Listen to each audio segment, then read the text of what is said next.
Assalamualaikum warahmatullahi wabarakatuh. Kami dari kelompok 9 yang terdiri dari Samsudin NIM 80, M Fahmi Eka Saputra NIM 86, Fitri Ainur Rohmah NIM 137, dan Dewi Yunita NIM 145. Kami akan menjelaskan materi mengenai konsep manajemen pemasaran. Langsung saja simak materi berikut ini.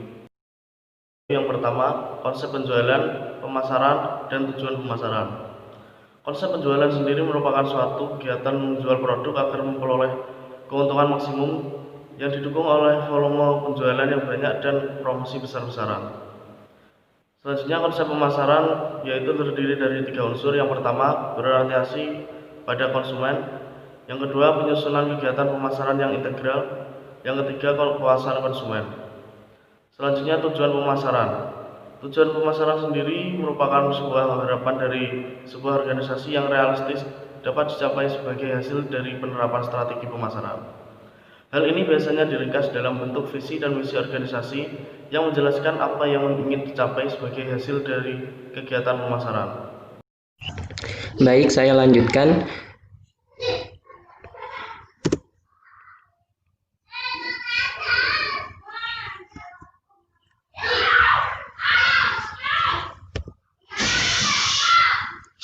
Pasar dan saluran pemasaran.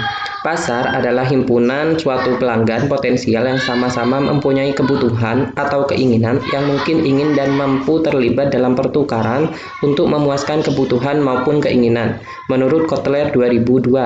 Sedangkan saluran pemasaran sendiri yaitu serangkaian lembaga yang melakukan semua fungsi dan yang digunakan untuk menyalurkan produk dan status kepemilikannya dari produsen, orang yang menghasilkan barang, ke konsumen yaitu pemakai atau pekonsumsi begitu ya. Menurut Kotler 2002. Di sini ada gambar saluran pemasaran konsumen menurut yang bersumber dari Kotler dan Armstrong tahun 2001. Di sini ada produsen, ada pedagang besar, pengecer, pemborong, dan konsumen. Ada 4 saluran pemasaran di sini, yaitu yang pertama ini. Yang pertama yaitu dari produsen sendiri, orang yang menghasilkan barang, langsung ke konsumen, pemakai atau orang yang menikmati barang atau jasanya. Sedangkan yang kedua, saluran pemasaran kedua ada di ini, yaitu dari produsen sendiri, kemudian pengecer, dari pengecer ke konsumen. Saluran pemasaran ketiga yaitu dari produsen ke pedagang besar, ke pengecer, dari pengecer ke konsumen. Selanjutnya yaitu dari produsen di sini ke pedagang besar, kemudian pemborong, kemudian masuk ke pengecer, dari pengecer nantinya akan disalurkan kepada konsumen. Itulah gambar saluran pemasaran konsumen.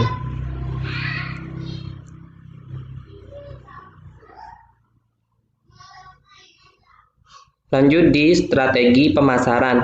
Apa itu strategi pemasaran? Strategi pemasaran merupakan pernyataan baik secara implisit maupun eksplisit mengenai bagaimana suatu merek atau lini produk mencapai tujuannya. Sedangkan menurut Tull dan Kahli tahun 1990 mendefinisikan strategi pemasaran sebagai alat fundamental yang direncanakan untuk mencapai suatu tujuan perusahaan dengan mengembangkan keunggulan bersaing yang berkesinambungan melalui pasar yang dimasuki dan program pemasaran yang digunakan untuk melayani pasar sasaran tertentu. Jadi dari perusahaan sendiri mengembangkan keunggulannya secara berkesinambungan melalui pasar yang dimasuki atau yang dituju begitu. Lanjut di elemen-elemen dari strategi pemasaran. Menurut Corey dalam Dolan tahun 1991, strategi pemasaran terdiri dari 5 elemen terkait, yaitu sebagai berikut. Yang pertama, pemilihan pasar, yaitu meliputi menentukan suatu pasar yang akan dilayani atau yang dituju. Kemudian poin kedua yaitu perencanaan produk. Perencanaan produk di sini berkaitan dengan produk apa yang akan dijual secara spesifik. Yang ketiga yaitu penetapan harga. Penetapan harga di sini yaitu harga yang akan dijual berapa ke konsumen begitu.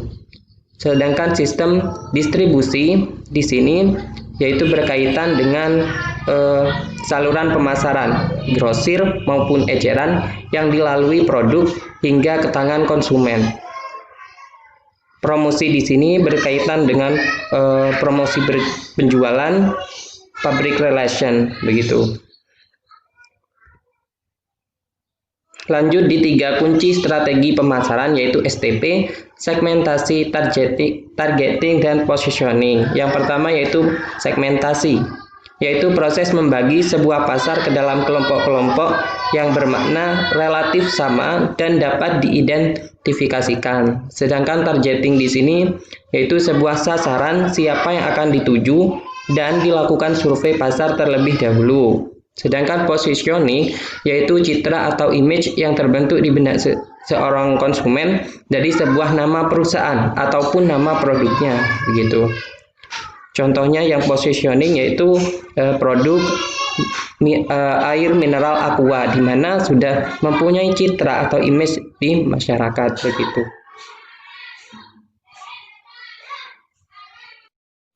Selanjutnya yaitu membangun hubungan pelanggan. Tujuannya yaitu untuk menghasilkan ekuitas pelanggan yang tinggi. Dalam mencapai hal tersebut, perlu dilakukan beberapa tahapan. Yang pertama, pemasar harus memahami pasar dan kebutuhan serta keinginan pelanggan.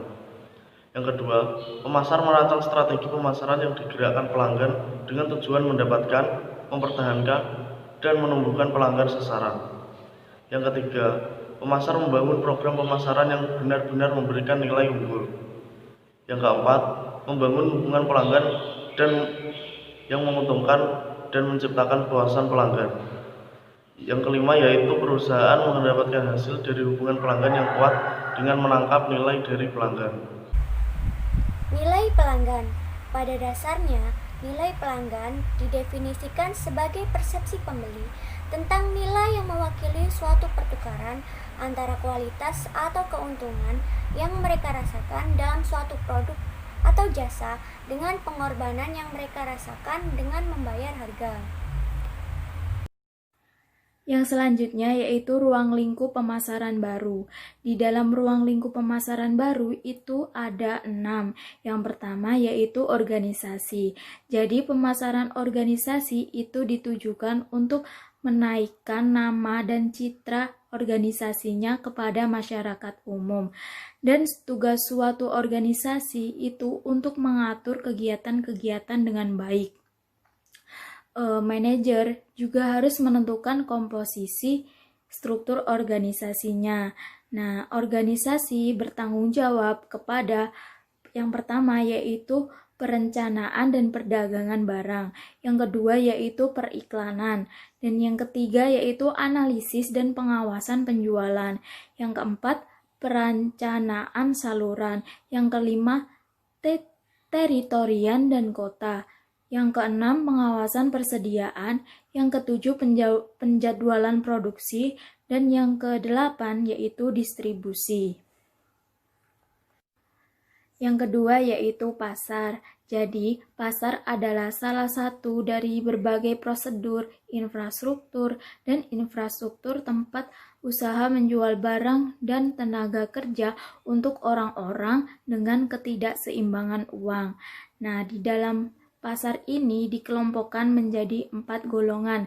Yang pertama yaitu pasar konsumen, yang kedua pasar industri, yang ketiga penjual pasar, dan yang keempat pasar pemerintah.